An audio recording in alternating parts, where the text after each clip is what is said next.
What's going on, guys? Super Savage 789 here, bringing you guys a video. It's here on What the Humans Became Saiyans, episode 6. In the last episode, we covered the events of Battle of Gods and Resurrection F. We discussed how Yamcha managed to learn how to enter a pseudo-berserk form and control himself. Tien learned Super Saiyan 4 through training on his own, and Krillin learned how to use a god and Blue. We return to this timeline, now. With his power essentially in check now, Yamcha would remain on Earth since he has no need to train with Whis any longer. He and Tien would be training together like old times, with Yamcha even helping out at Tien's dojo. In a role reversal, Tien would be stronger than Yamcha when using a Super Saiyan 4 form, which amazes Yamcha as he applauds Tien's power. Over on Beerus's planet, Krillin would tell Goku and Vegeta about his stamina-conservative fighting style by using God and only transforming to Blue when necessary. But Vegeta and Goku pick up this fighting style, and together, the three all manage to use this strategy. They can transform a couple times instead of once due to the added practice they have with it, as well as the added strength they have from training together. Just like canon, Champa rocks up to the planet and has food contests at Beerus, winning, and Champa declares the tournament. To keep the Saiyans motivated, Monarca is chosen, meaning they have to pick another fighter. They struggle to choose between Yamcha and Tien, since they both are strong in their own right. Goku says that Yamcha is the stronger of the two, and Vegeta says Tien is the better fighter of the two, leaving Krillin to break the tie. Instead of deciding himself, Krillin says they should go ask the duo, and the three are all taken to Tien's dojo. They bring up the tournament to the two, where they expect there to be a debate. Yamcha tells Tien, however, to go, since he is the strongest currently, as well as the smartest. Plus, Yamcha's never made it past the first round of the tournament, so it'd be smart for Tien to go. While he's gone, Yamcha will take care of the dojo. This makes Tien smile as he thanks his friend. With the roster being set, they all fly up to the lookout to begin training. Since they have 3 days, they'll have to spend equal time in the time chamber. Krillin tells them that he wants to spend some time with his family, since, he's got some time off, which they understand. When Krillin finds 18 and Marin, 18 punches him for leaving before hugging her husband. Marin then hugs them both in a nice emotional scene. Over with the other three, they each change up the roster to who will fight with who every year. The first year is Goku and Vegeta, where they just continue their God to Blue strategy. Then Tien goes in with Vegeta, where the duo were shocked at their strength. They form a mutual respect for one another to continue training intensely. Tien's Super Saiyan 4 transformation intrigues Vegeta, but the form is inferior to God and Blue, so there's no point to go through the hassle of learning it.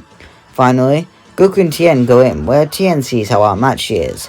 He wanted to be a Saiyan to be on equal playing field with Goku, but even then his biology isn't what makes him strong. He'll get stronger, but never at Goku's level, which is unfortunate for him, but at least he now has some closure. Everyone who doesn't have something to do, like Yamcha and Gohan, would go to witness the tournament. When they arrive, Cabra is shocked to see so many Saiyans and rushes over to greet them all. He'd be shocked to see Tien's tail and talks about how Saiyans in their universe lost them. Vegeta shows interest in Cabra, as does Tien, as they all enter the tournament. After the written test, the battle roster is chosen, of it being Goku, Tien, Vegeta, Krillin, and finally Monarca, the true MVP. The first two fights don't look going the same, with Goku warming up and throwing Botama out of the arena, and then he fights Frost who uses his poison needle to fling him out the arena. With Tien being so close to the arena, he'd be able to call out Frost for his cheating, wielding his third eye. Frost would of course try and pass off the notion, but he would be caught as a cheater. Goku could be reinstated, but he has to sit this out, since the poison has left him very weak. The announcer allows us, saying that Goku can fight after Monarca, which Beerus shuts down, saying he can fight after Krillin, which Goku reluctantly agrees to, upset they won't be able to see Monarca fight.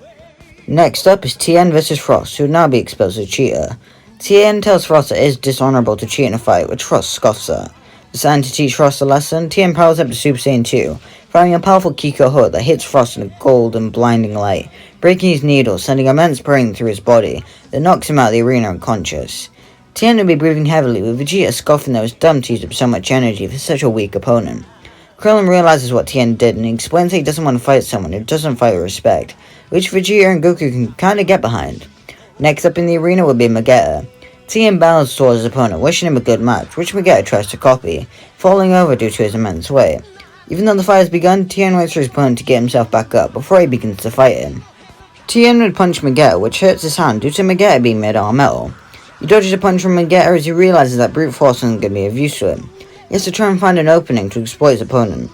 After dodging some of Vegeta's molten spit, Tien realizes that he has to go all out, and he needs to use all the power he has.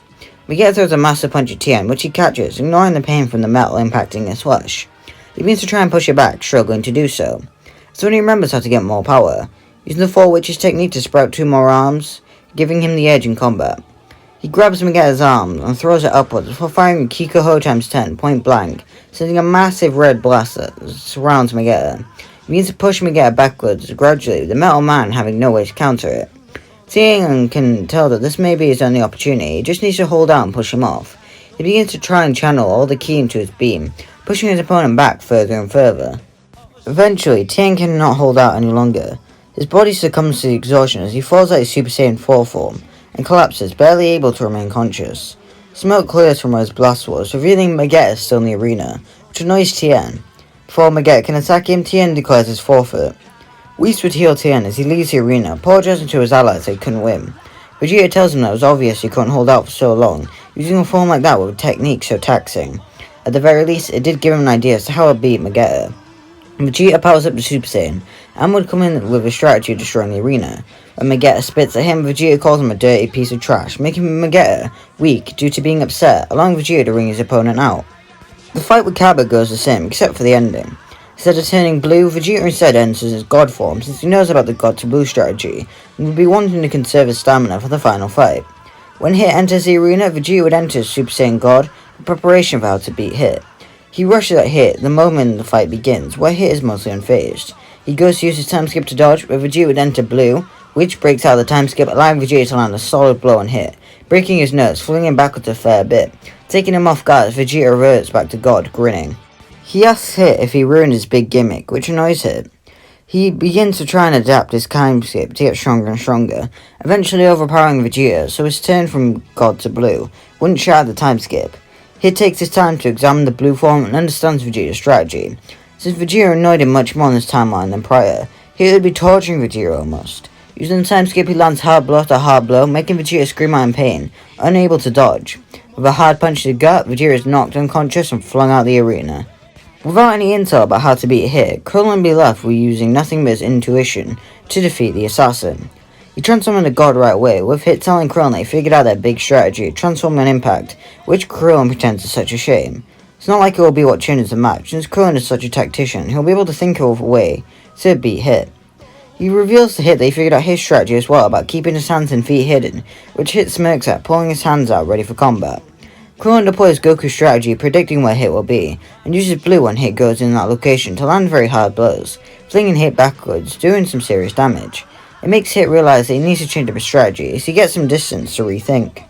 Krillin creates two ki zones and throws them at Hit, which he merely dodges using the time skip. So Krillin had banked on, however, as he begins to control them, bringing them back from behind it, shredding up the arena. Hit realizes this and gets away from the ki zones, as Krillin controls shredding the arena up into small segments. Then, he makes the ki zone explode, flinging all the segments of the arena into the air, with Hit and Krillin standing on opposite ends of the rising debris. Krillin begins leaping from small pieces of the once remaining arena, approaching Hit and begin firing ki blasts to ki blasts to destroy the small bits of terrain under Krillin to drop him. With his body almost moving on its own, Krillin begins charging towards Hit, creating a Kamehameha in his hands, arriving in front of him. Believing Krillin will unleash it, Hit uses the time skip to move to the debris Krillin was just on to dodge the attack. Krillin had predicted this, however, and bounced off the debris Hit was just on, leaping into the air where it becomes a Super Saiyan Blue, unleashing the Kamehameha, destroying all the debris, sending him and Hit falling out of the arena. With Universe 7 having both Minato and Goku, they would win with Beerus getting his wish and everyone returning to Universe 7. Zeno would of course show up, Goku meets him, and that good stuff all happens as well. In the time after the tournament, every Saiyan is training hard. Krillin would be meditating and training with Whis to calm his soul and allow him to move without thinking. His blue form is unreliable, so he wants to rely on this self-movement thing, if he could just tap into it. Vegeta and Goku begin training to master their blue forms, since turning from God to blue is very unreliable. They would need to bypass the stamina issue, so they begin focusing on entering Mastered Super Saiyan Blue, however they can't just quite do that yet. Tien would go back to doing typical Tien stuff, like training his students and with Yamcha. He tries to improve his stamina issues, which is a struggle for him, but he's getting stronger as time passes. The same goes for Yamcha, but not as much, as he doesn't want to risk losing control. Over in the future, Trunks would of course be running from a familiar figure to him, attacking him. He tries to get to Capsule Corp to get in the time machine, get back to the past, and hopefully his friends can save him, until he's kicked in the face by a figure. He looks and sees Krillin Black. But guys, that's all I'm going to hear. Make sure you like and subscribe and comment down below in episode 7. I actually really enjoyed writing this episode. It shocked me, because I've been going off the series ever since episode 4, but now I'm getting back into the groove of it. I'm quite enjoying it. I'm really enjoying going off the manga timeline for this, and I'm enjoying giving all the Saiyans unique forms. Do you think Kurill will get Ultra Instinct? Do you think Vegeta and Goku master Super Saiyan Blue? And do you think Tien and Yamcha will be relevant? Find out next time. Bye!